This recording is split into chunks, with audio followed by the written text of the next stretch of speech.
আসসালামু আলাইকুম রহমতুল্লাহি ওয়া বারাকাতুহু। আমার নাম মুবাশশিরুল ইসলাম রাবিদ এবং আমার সাথে আছে আমার বড় ভাই মুসাব্বিরুল ইসলাম রনক। আজকের প্রথম প্রশ্ন সেটা হচ্ছে তাওহীদ কত প্রকার? তাওহীদ 3 প্রকার।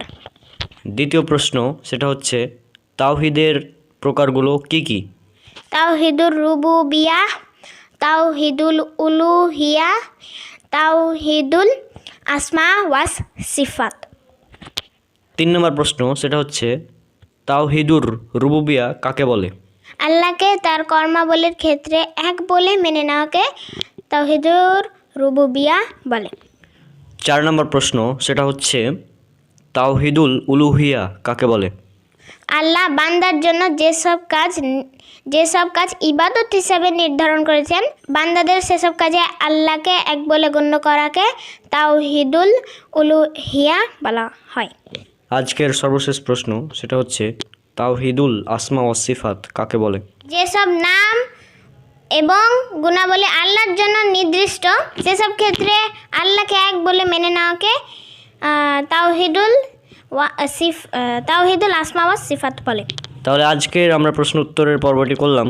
এটা হচ্ছে 10 নম্বর পর্ব এবং আজকে আপনারা জানেন জানুয়ারির 1 তারিখ এবং ইনশাল্লাহ আমরা চেষ্টা করব নিয়মিত এই সিরিজটি কন্টিনিউ করার।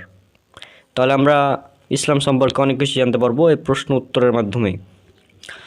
আজকের আলোচনার বিষয়টি ছিল তাওহীদ সম্পর্কে। আমরা জানি তাওহীদ 3 প্রকার, সেটা হচ্ছে তাওহীদুর রুবুবিয়া, তাওহীদুল উলুহিয়া এবং তাওহীদুল আসমা ওয়াস সিফাত। তাওহীদুর রুবুবিয়া কোনটা? তাওহীদুর রুবুবিয়া হচ্ছে সেটাই আল্লাহকে তার কর্মাবলীর ক্ষেত্রে এক বলে মেনে নেওয়াকে তাওহীদুর রুবুবিয়া বলা হয়। অর্থাৎ আল্লাহ যেসব কাজ আল্লাহ ছাড়া আর কেউ করতে পারে না, যেমন সৃষ্টি করা, রিজিক দেওয়া ইত্যাদি ক্ষেত্রে আল্লাহকে এক বলে বিশ্বাস করা, আল্লাহকে এক বলে মেনে নেওয়া, এটাই হচ্ছে তাওহীদুর রুবুবিয়া। তাওহীদুল উলুহিয়া কোনটা? তাওহীদুল উলুহিয়া হচ্ছে বান্দার জন্য আল্লাহ যেসব কাজ ইবাদত হিসাবে তৈরি করেছেন বা ইবাদত হিসাবে নির্দিষ্ট করেছেন, সেসবের ক্ষেত্রে আল্লাহকে এক বলে মেনে নেওয়া। অর্থাৎ সিজদা করা, সিজদা আমরা কার উদ্দেশ্যে করব? একমাত্র আল্লাহর উদ্দেশ্যে। কুরবানি করব কার উদ্দেশ্যে? একমাত্র আল্লাহর উদ্দেশ্যে। অর্থাৎ এই সমস্ত সিজদা করা, তারপর ইবাদত করা ইত্যাদি ক্ষেত্রে আল্লাহকে এক বলে মেনে নেওয়াকে বলা হয় তাওহীদুল উলুহিয়া।